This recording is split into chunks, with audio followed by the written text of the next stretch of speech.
Recordarles en primer lugar que hoy día en edición especial de Cuarto Poder nos vamos hasta las 11 de la noche.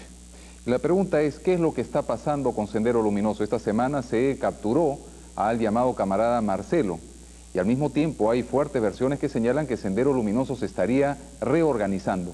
Y para conversar sobre este y otros temas se encuentra en nuestros estudios el general Marco Miyashiro, director de la DIRCOTE, y un hombre al que el Perú le debe mucho. Él es uno de los autores de la captura del siglo, de la captura de Abimael Guzmán. Con él vamos a estar para conversar acerca de la magnitud de la amenaza de Sendero Luminoso en el Perú, pero primero veamos el reportaje de Bruno de Olazábal. La muerte en una emboscada senderista de 5 militares y 2 ronderos en la provincia de Huanta, Ayacucho, ha provocado un lógico repudio de la opinión pública y ha devuelto a las primeras planas titulares cuya mayor virtud es confirmar un sentimiento común en los peruanos. El terrorismo solo genera repulsión, pero el eco que producen los actos de 2 facciones de Sendero Luminoso adquiere diferentes sonoridades dependiendo del intérprete que tenga. Es una alerta, ¿no? Es una alerta y no significa un peligro inminente para el sistema democrático. Pero algunos amplifican artificialmente la dimensión del fenómeno y logran revivir en la población la misma sensación de pánico de los años 80, incluso con la ilusa cooperación de representantes del Ejecutivo que rebotan el mismo análisis de sus encarnizados opositores. No podíamos darle mayores preferencias respecto a este sedicioso, por cuanto primero tenía que lograrse la identificación. Los que están del lado de la facción gonzalista de Sendero, pese a su discurso apoyando un acuerdo de paz, no infunden mayor confianza. Un militar está preparado para la guerra. Un militar no es ciego. Pero no solo las víctimas han sido militares, también han sido civiles. Justamente, la mayor parte de asesinatos son de ellos. Probablemente cualquier sondeo de opinión que consulte a la ciudadanía confirmará que la oferta de reconciliación que proponen los adeptos a Abimael Guzmán no inspira alguna adhesión pública. Y en medio del debate, la Comisión de la Verdad parece agazaparse para esquivar la metralla de críticas que cierto sector político se ha propuesto dispararle. ¿Será casual que a pocas semanas de que dicha comisión publique su informe final, la facción denominada Proseguir en cristiano, insistir en la lucha armada, haga de las suyas en Ayacucho? ¿Se bifurcó realmente el sendero?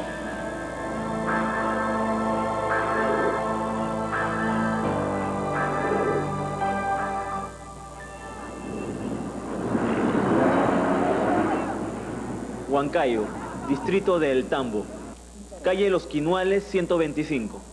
¿Quién pudiera pensar que las úlceras gástricas de su conviviente precipitarían la captura de Florentino Cerón Cardoso, el camarada Marcelo, penúltimo miembro del Comité Central Histórico de Sendero Luminoso que restaba apresar?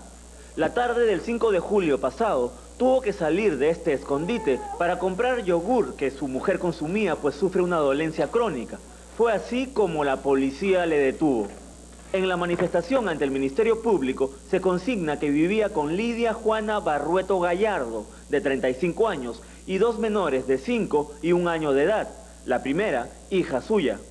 Esta casa, de 2 plantas, pertenece al señor Fidel Palomino Monterola, quien le alquiló el primer piso a Olga Mendívil Alguay, hoy intensamente buscada a nivel nacional por la DIRCOTE. En la planta baja de la edificación aún se encuentran algunas flores ornamentales y otras variedades de planta que Olga Mendívil vendía en la feria dominical de Huancayo. Florentino Cerón, si bien participaba en el negocio, nunca intervino directamente en la venta de las flores, pues estaba indocumentado y evitaba exponerse en la calle. Virtualmente vivía encerrado en este inmueble en el que aún se avistan cajas y enseres revueltos tras la inspección policial. Florentino Cerón, el camarada Marcelo, declaró pertenecer al Partido Comunista del Perú, Sendero Luminoso, desde el año 82, cuando fue captado en la Universidad La Cantuta.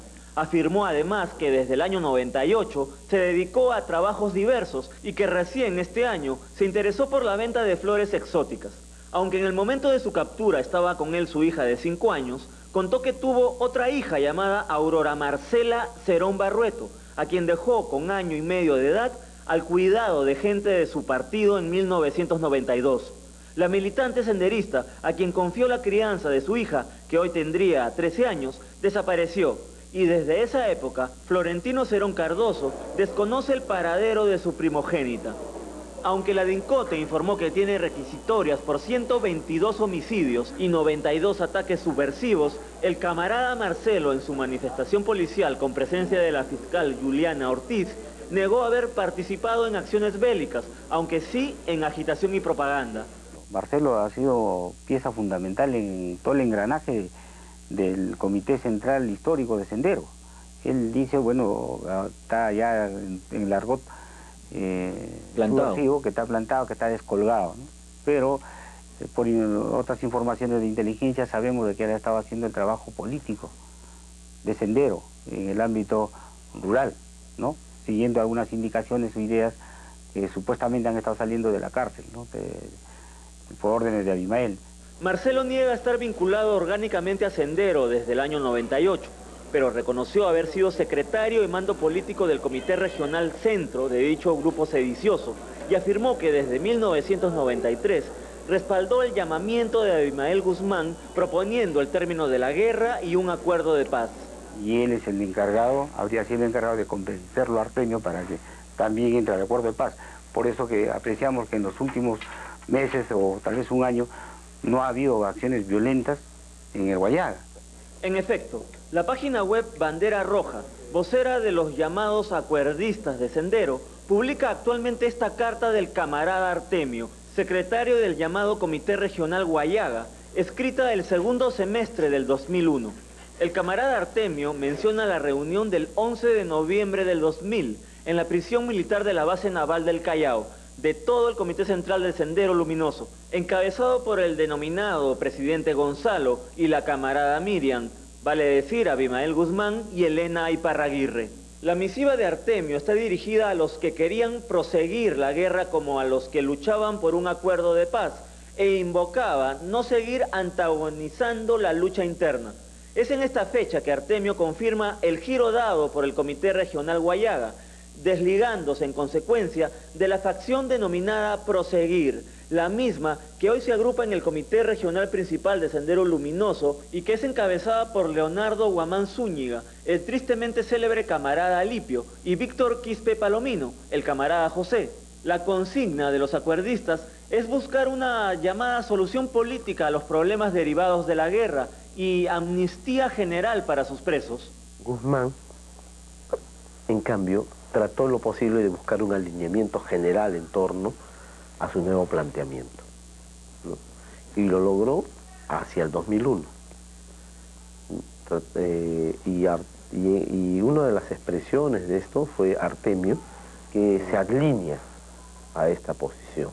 Cuando Fujimori convoca a unos que, bueno, él conoce, llevan la base naval, algunos dirigentes, y de ahí ellos regresan con esos documentos. Pero esos documentos han sido leídos por el propio gobierno, porque también a ellos les interesaba terminar con esa guerra. Los dos bloques visibles de Sendero Luminoso se identifican mutuamente como línea liquidacionista de izquierda, vale decir, Proseguir, y línea oportunista de derecha, o sea, los denominados acuerdistas. Los primeros, que estuvieron liderados por Óscar Ramírez Durán, el camarada Feliciano, hasta su detención el año 99, se agrupan en el Comité Regional Principal, que se mueve en la Sierra Central, particularmente entre los valles de los ríos N y Apurímac. Una columna del Comité Regional Principal, que encabezan los camaradas Alipio y José, fue justamente la que secuestró a los trabajadores de Techint en junio último y dio muerte a 5 militares y 2 ronderos el jueves pasado. Son los mismos que conoció de cerca el general Eduardo Fournier cuando intentó infructuosamente que depongan las armas. La respuesta de Proseguir fue una emboscada el 9 de octubre del 99, donde asesinaron a 7 miembros del ejército. Ellos tenían por norma dentro de sus principios de dirigente que está preso, ya no dirige. Porque decía, pero ustedes ¿por qué no se plegan al acuerdo de paz que ha hecho su presidente Gonzalo? No, porque ya Feliciano pues ha dicho de que eso es una patraña, de que eso es un engaño, de que Abimael está cambiando. Aunque Óscar Ramírez Durán no se adhiere al llamamiento de Abimael Guzmán y hasta discute con él en la base naval del Callao, después de su pronunciamiento ante la Comisión de la Verdad, dejó de ser el líder de Proseguir Y mientras las huestes de Alipio se desplazan entre Huancavelica, Ayacucho y el Valle de la Convención en Cusco, alguien aprovechó el contexto para desperdigar estos volantes atribuidos falsamente a Sendero Luminoso, convocando a un supuesto paro armado del 25 al 30 de julio en Ayacucho. Pues este volante, señor televidente, es apócrifo. No solo el Consejo Nacional de Inteligencia descubrió en él gruesas incongruencias con el discurso senderista. Lo que dice un saludo de resistencia, combativo y clasista a todos los compañeros activos y pasivos. ¿Qué son homosexuales estos? Que sean activos y pasivos nunca lo han dicho ellos, pues, ¿no? Ellos dicen, no, son nuestros prisioneros de guerra, ¿no? Luchar con más firmeza y mística. Abajo los zorros que se fueron y vuelven de corderos. Son frases improbables en el argot ideológico de Sendero. La frase final de este volante despierta automática suspicacia. En nuestra mente y corazón vive el Partido Comunista del Perú. En Sendero no tienen preponderancia los sentimientos individuales, ni mentes ni corazones. Para ellos solo importa el partido y nada más que el partido.